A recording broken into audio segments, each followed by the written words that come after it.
읽겠습니다. 베드로전서 1장 17절로 21절. 베드로전서 1장 17절로 21절 교독해서 함께 읽겠습니다. 외모로 보시지 않고 각 사람의 행위대로 심판하시는 이를 너희가 아버지라 부른즉 너희가 나그네로 있을 때를 두려움으로 지내라.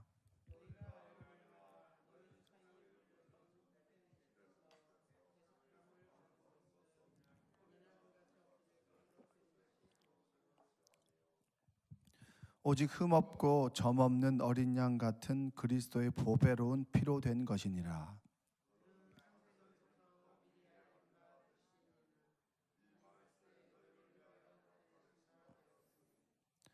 너희는 그를 죽은 자 가운데서 살리시고 영광을 주신 하나님을 그리스도로 말미암아 믿는 자니 너희 믿음과 소망이 하나님께 있게 하셨느니라. 아멘. 오늘도 하나님의 은혜가 여러분의 삶 가운데 함께하기를 주님의 이름으로 축복합니다. 갑자기 날씨가 많이 추워졌는데 특별히 감기 조심하시고 좀 춥고 여러 가지 환경적으로 어렵더라도 새벽에 여러분 기도의 제단을 쌓아가는 여러분들 되시기 원합니다. 자, 구원받은 그리스도인들이 이 세상을 어떻게 살아가야 되는가? 이 베드로가 흩어져서 박해 가운데 믿음을 지켜가는 사람들에게 권면해주고 있습니다.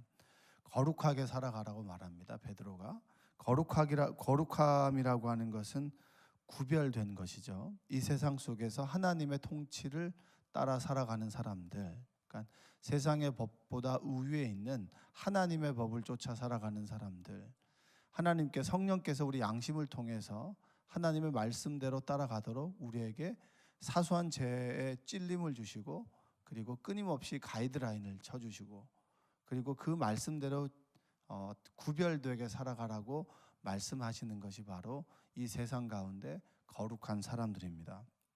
그래서 구원받기 전에 삶의 모습과는 달라져야 한다. 구원받기 전에는 우리가 욕심대로 살았다면 구원받은 그리스도인이라면 욕심대로 살아가는 것이 아니라 하나님의 말씀대로 살아가라. 이렇게 권면해주고 있습니다. 어제까지의 내용이었습니다. 여러분들이 세상 가운데 구별되게 살아가는 은혜가 있기를 바랍니다. 할렐루야. 자, 구별된 거룩함의 삶이 무엇인가? 여기에서 참 재미있는 말을 합니다. 여러분 두려움과 공포의 차이점을 아시죠? 그렇죠? 여러분 이단들은 여러분들에게 두려움을 주나요? 공포를 주나요? 공포를 주나요? 공포를 주나요? 여러분 세상은 우리에게 공포를 주나요? 두려움을 주나요? 예, 두려움이라고 하지만 엄격하게 생각하면 공포를 주죠. 특히 이제 미래에 대해서 이야기할 때, 자녀들에게 이야기할 때 여러분들은 어느 공포를 좀 갖게 되죠. 아, 내가 빨리 죽으면 어떡하나? 뭐 이런 여러 가지들. 그다음에 예기치 않게 내가 사고를 당하면 어떡하나? 그럼 내 자식을 돌보지 못하면 어떡하나? 그래서 제 세상은 공포 마케팅이라고 하잖아요. 그렇죠? 그래서 보험이나 미래에 대한 상품들은 대부분 금융 상품들은 공포 마케팅이라고 합니다. 근데 두려움은 좀 다른 거예요. 피조물이 창조주를 대할 때 경외감을 느끼는 게 사실은 두려움입니다. 두려움. 우리가 하나님을 대할 때 갖는 것이 두려움이에요.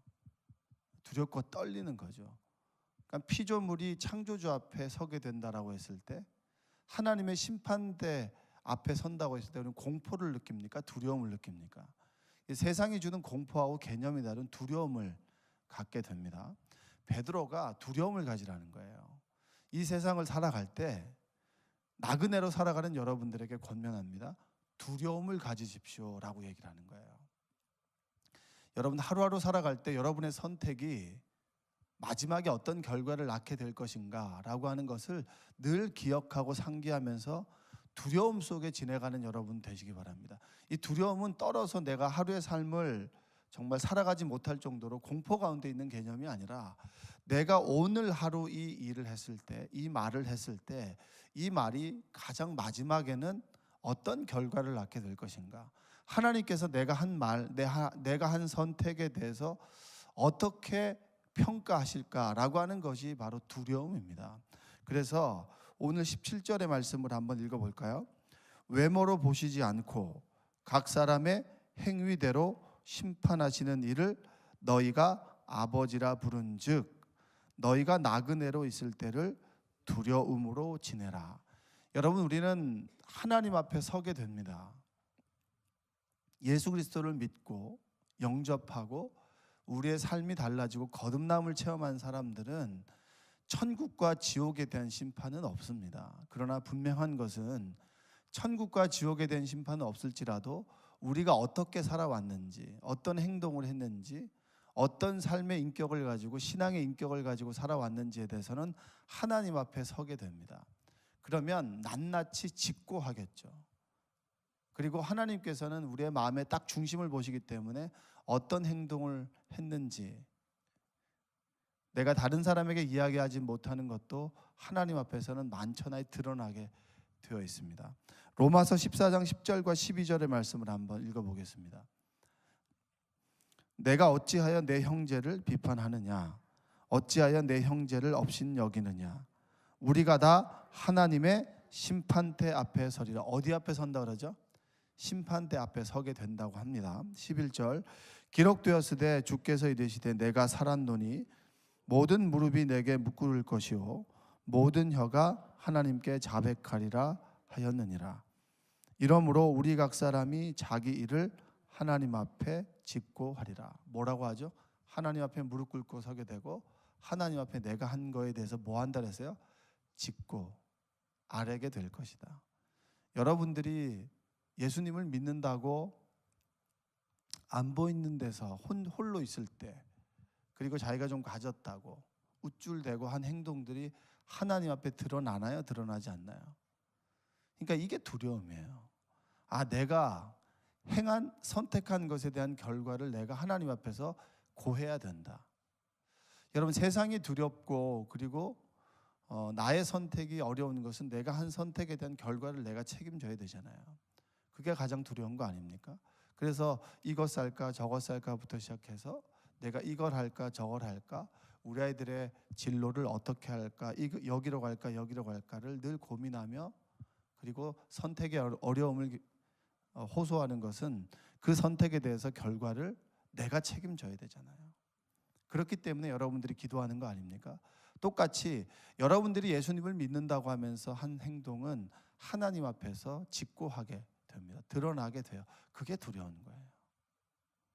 여러분들이 믿는다고 스스로 이제 사람들에게 믿는다 하고 하는 행동이 진짜인지 아닌지는 하나님 앞에 서면 드러납니까? 드러나지 않습니까? 드러납니다. 그렇죠? 여러분들의 신앙의 정도가 어떤지는 다 드러나요. 하나님 앞에서. 그게 두려운 거예요. 그래서 베드로가 가식적으로 살아가지 마시고 하나님 앞에 여러분의 믿음의 실상이 드러나게 되는데 두려움으로 지내십시오. 한마디 말을 할 때에도 여러분의 말로 인해 사람들의 영혼이 살아나는 것이 아니라 영혼을 정말 믿음을 소멸시켜버린다면, 그런 행동을 한다면 여러분 참 두려운 일입니다. 정말 주님 앞에 뼈저린 회개를 하셔야 됩니다라고 권면해 주는 거예요.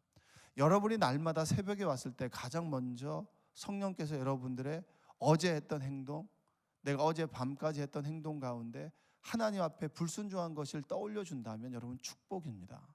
할렐루야. 왜냐, 회개할 수 있는 기회가 있으니까. 그러면 그 회개를 통해서 하나님께서 뭐라고 하신다는 거예요? 의롭다고 해주겠다.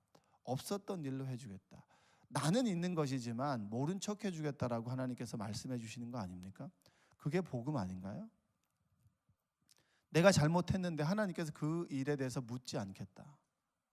그런데 그런 어떤 센서가, 내가 죄에 대한 민감함이 없어져서 죄를 죄로 여기지 못하고 의도적인 죄를 지으면서도 아닌 척 살아가는 그 죄는 분명히 드러나게 될 것이다. 그게 바로 두려움이에요. 여러분들이 두려움을 갖고 살아가시길 바랍니다. 두려움 때문에 이러지도 못하고 저러지도 못하는 그런 두려움이 아니에요. 피조물이 나를 만드신 하나님, 내 모든 것을 아시고 내 생각과 무의식까지도 아시는 그 하나님 앞에서 섰을 때 우리가 그 하나님 앞에서 경외감, 놀랍고도 두렵다라고 하는 그 느낌을 가지는 경외감, 그걸 가지고 이 세상을 살아가면 내가 한마디 그리고 한 가지 행동들이 어떻죠? 신중하죠. 내가 이렇게 하면 안 되겠구나. 내가 이렇게 준비해서는 안 되겠구나. 내가 이렇게 하나님 앞에 서면 안 되겠구나. 하나님의 예배를 대하는 우리의 태도도 어떻게 될까요? 그냥 사람들이 드려지는 우리끼리의 그런 모임이라고 생각할까요? 아니면 하나님께서 이곳에 임재하는데 내가 이런 태도로 예배를 드려야 되나? 그 두려움이 사라지면 여러분 정말 우리는 타락하게 되는 거예요. 그 센서가 여러분에게 민감해지시기를 원합니다.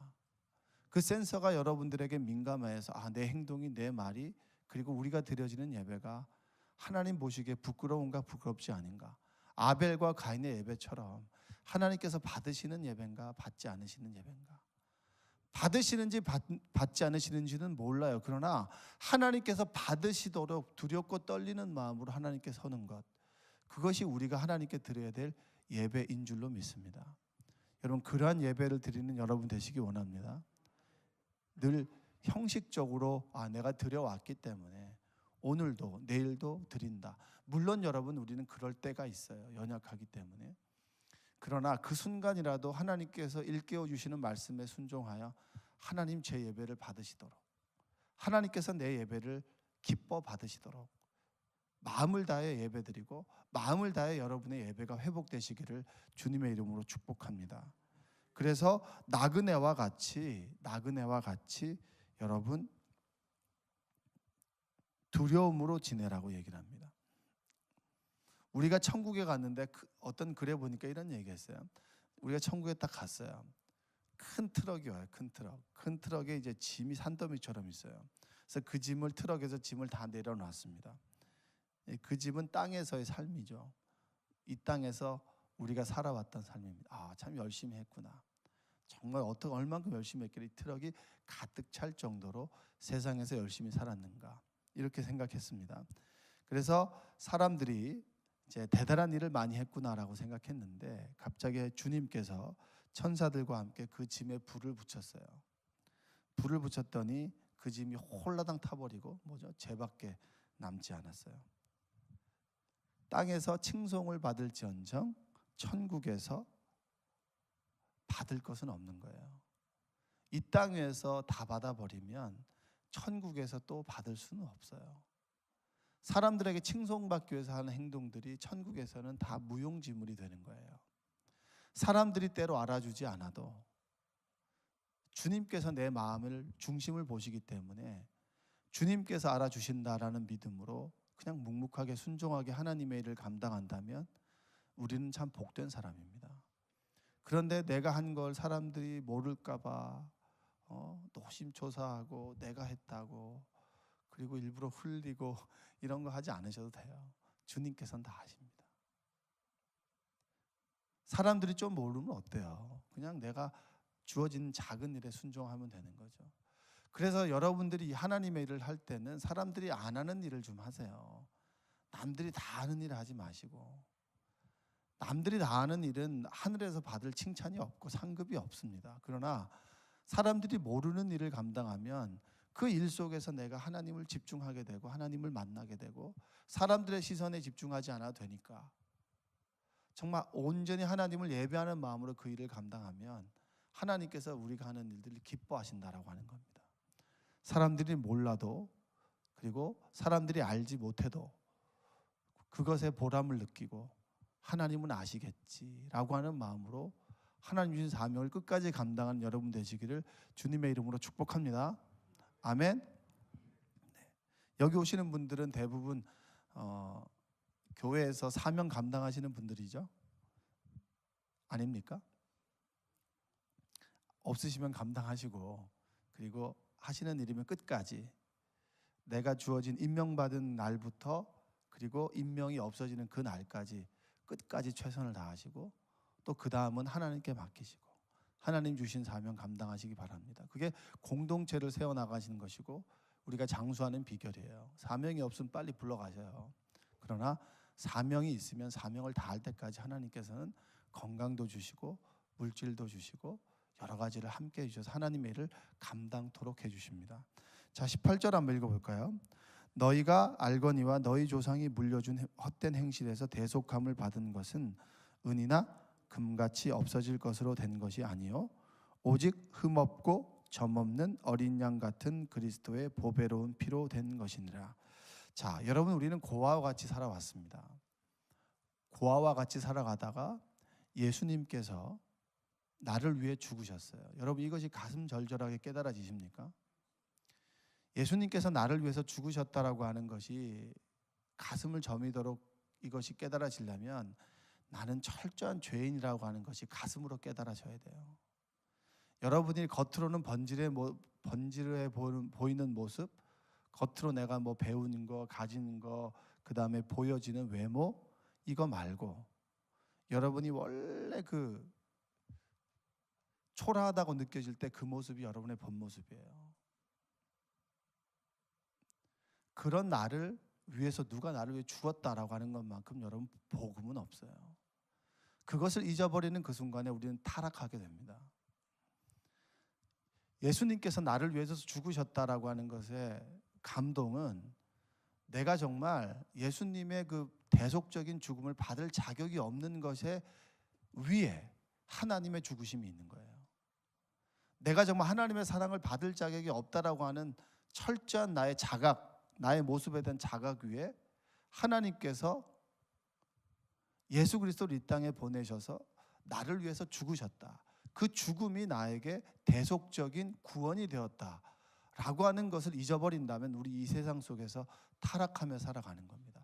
고아와 같은 우리를 하나님의 자녀로 불러주셨고 그리고 자녀로 칭해주셨고 자녀로 살아가게 만든다. 이것이 날마다 감동으로 다가오고 그리고 우리 안에 깨달아지고 정말 감사하다. 이게 은혜 아닌가. 내가 정말 아무리 생각해도 받을 자격이 아무것도 없는데 그럼에도 불구하고 나에게 하나님의 은혜를 부어주셨는데 그분이 누구냐면 아무런 죄 없고 하나님의 아들이신 하나님이신 그 예수님께서 육신의 몸을 입고 나를 위해서 피를 뿌려 나를 위해서 대속적인 죽음을 죽으셨다.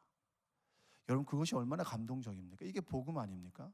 근데 이것에 감동은 없고 내가 예수님을 믿으면서 받을 것에 여러분 제밥에 관심이 있다면 우리의 신앙의 방향이 대단히 잘못된 거예요. 아주 기복적으로 바뀐 거예요. 복은 애프터 서비스지 복이 목적은 아닙니다. 하나님께서 우리 인간을 이 땅에 보내시면서 복을 주셨어요. 그런데 그 복을 주신 것에 대해서 자꾸 목적을 두고 그리고 주객이 바뀌어지는 삶만큼 여러분 불행한 삶은 없는 겁니다. 베드로가 기억해라. 이 세상 속에서 거룩하게 구별되게 살아갈 수 있는 이유는 하나님께서 너의 죄를 위해서 대속해 죽으셨다. 너희들의 죄를 씻은 것은 예수님의 보배로운 피다. 그래서 보혈이라 그러잖아요. 보혈. 보배로운 주님의 피.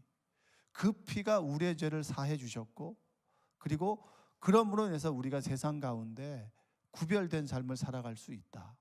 그것이 바로 베드로가 우리에게 이야기해 주는 거예요. 근데 많은 사람들이 이것에는 감동이 없어요. 여러분, 이 말은, 이 복음의 말씀은 매 순간 들어도 우리에게 감격으로 다가와야 돼요. 그래야지 우리가 믿음 가운데 서 있는 거예요. 그 감격이 없으면 여러분 우리가 회개해야 돼요.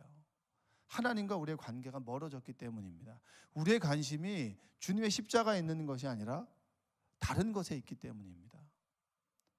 내 삶의 관심이 주님께 있는 것이 아니라 다른 것에 있기 때문에 나를 위해 죽으신 그 십자가의 그 사랑의 감격이 사라진 거예요. 여러분, 만약 없다면 기도하세요. 하나님, 제가 그 감격이 회복되길 원합니다. 내가 뭐라고 하나님께서 나를 위해 죽으셨습니까? 내가 뭐라고 이렇게 죄 가운데 살아가는데 조금 잘 되면 나 잘났다고 나를 드러내는 삶을 살아가는 나에게 주님께서는 죽음으로 우리의 죄를 사해 주시고 그리고 우리를 부활의 기쁨에 동참하게 하십니다. 내가 뭐라고 하는 것이 있어야 그리스도인으로 제대로 기능하며 살아갈 수가 있는 것입니다.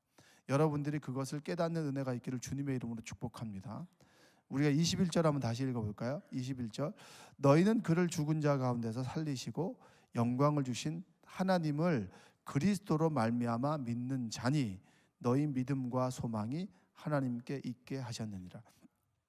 베드로전서는 소망입니다. 그 소망이 어디 있는 거예요? 하나님께 있는 건데, 우리가 하나님께 소망을 두는 이유도 예수 그리스도를 통해서 하나님께 나아갈 수 있는 길이 열렸다라고 하는 겁니다. 믿으십니까? 할렐루야. 너무 당연한 건가요? 이것이 당연하게 되면 여러분 안 돼요.